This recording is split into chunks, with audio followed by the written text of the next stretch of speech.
მოგესალმებით.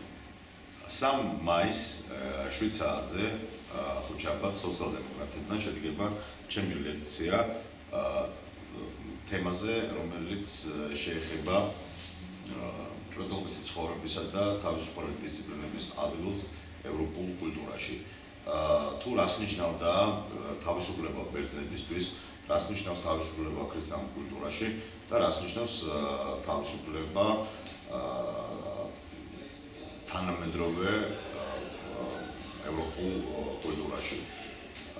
მე შევეცდები დაგანახოთ და ვაჩვენო, რომ სინამდვილეში არსებობს თავისუფლების 3 absolutely განსხვავებული კონცეფცია და რომ თავისუფლების გაგება როგორც თავისუფალი მეწარმოების აბსოლუტურად ეწინააღმდეგება ბერძნულსა და ქრისტიანულ იდეას პიროვნების თავისუფლების.